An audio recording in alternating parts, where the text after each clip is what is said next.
আমাদের সমাজে চলতেছে, ওহাবি সুন্নি এত ফেতনা এত দল, এইগুলো আবিষ্কার করলো কে?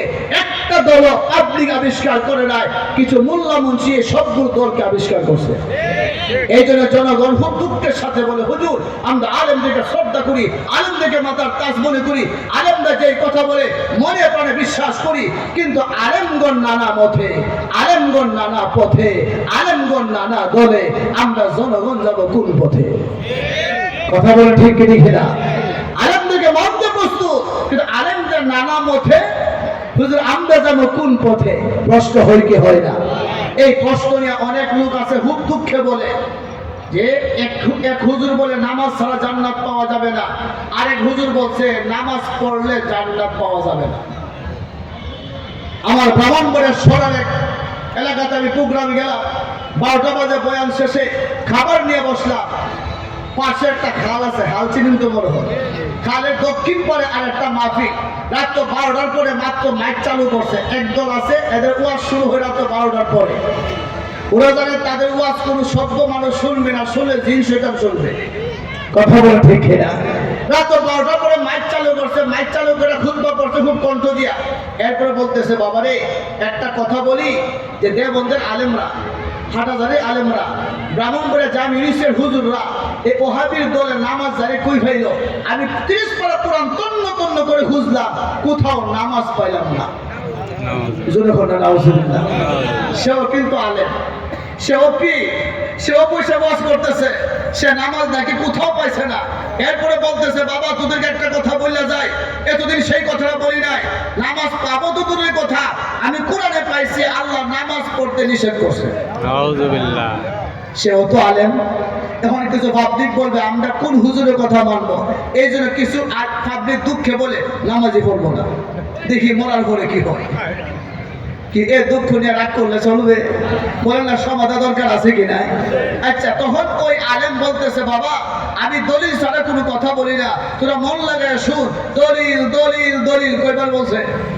3 বার বললে সে কোরআনে আয়াত পড়তেছে, কোরআনে নাকি আছে আল্লাহ বলছে নামাজ পড়বা না। কি ইয়া আইয়ুহাল্লাযীনা আমানু লা তাকরাবুস সালাহ, আল্লাহ বলে হে ঈমানদার তোমরা নামাজের কাছেও যাও না।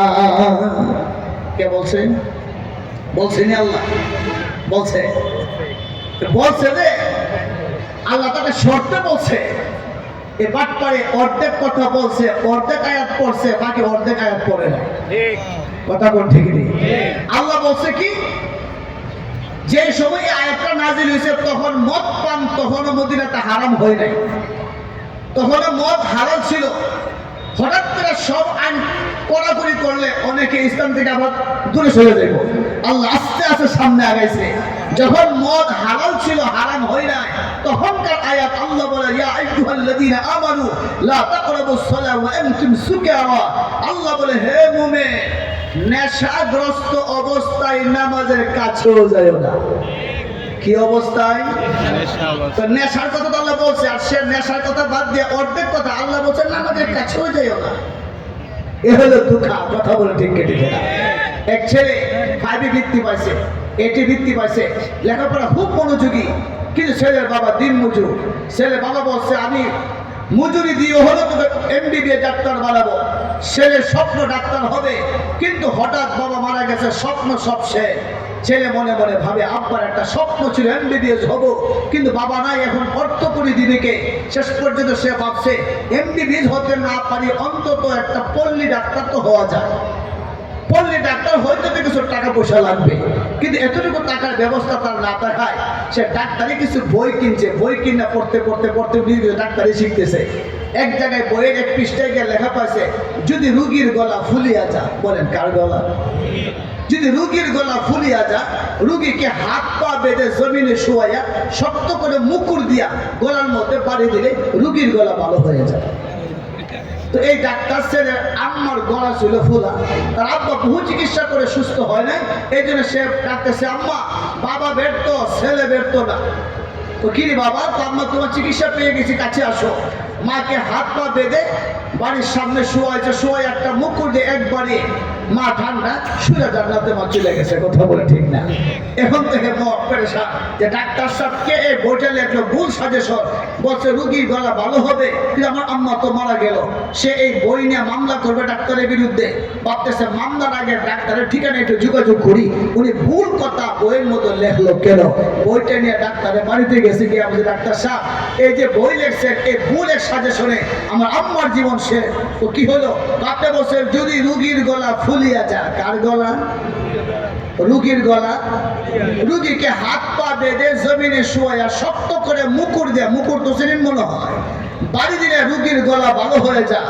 এখন আমার আম্মা তো মারা গেল, ডাক্তার বলছে এমন জঘন্য কথাকে আমি লিখছি, ওই তো আপনার বইয়ের মধ্যে লেখা। তো দেখি তো, দেখে ঠিকই ডাক্তার সাহেব লেখছে, পৃষ্ঠা শেষ। ডাক্তার বলছে কথা তো শেষ হয় নাই, পৃষ্ঠা উল্টাও। সে বলে পৃষ্ঠা তো আমি উল্টেছি, আমি তো কথা একটু পাই চিকিৎসা শুরু করে দিয়েছি। ডাক্তার বলে বাকি কথা অপর পৃষ্ঠায় আছে, পৃষ্ঠা উল্টায় দেখে লেখা আছে যদি রুগী মহিষ হয়। রোগী যদি কি হয়? মহিষ। মহিষ তো ছিলেন মনে হয়। শুধু শেষ না, যদি রোগী মহিষ হয় এবং আবার কি আছে এবং তরমুজ খেতে লাইলে বাধা থাকে। কোন ক্ষেতের লাইলে? মহিষের মালিকে তার মহিষকে ঘাস খাওয়ার জন্য তরমুজ ক্ষেতের লাইলে বাধা বেঁধে রাখছে। এটা ঘাস খাইতে খাইতে হঠাৎ তরমুজ গাছ টান দিছে, দিয়ে একটা আস্তা তরমুজ গিলে ফেলছে, গলা মাঝখানে আটকা পড়ছে, ভেতরে যায় না, বেরো হয় না। এখন মহিষের গলা গেছে ফুলিয়া। ডাক্তার সাহেব এখন লেখছে, উনি পশু ডাক্তার। কি ডাক্তার? পশু ডাক্তার বলছে যদি রুগীর গলা ফুলিয়া যায়, হাত পা বেঁধে জমিনে শুয়ে গলাটা লম্বা করে শক্ত করে মুকুর দিয়ে বাড়ি দিলে রুগীর গলা ভালো হয়ে যায়। এখন ভালো হবে কেন? তো মহিষের গলা আটকা পড়ছে, তরমুজ শক্ত করে মুকুর দিয়ে বাড়ি দিলে তরমুজ পাউডার হয়ে পেটে যাবে, রুগীর গলা ভালো হয়ে যাবে। তার আম্মা কি মহিষ? জি।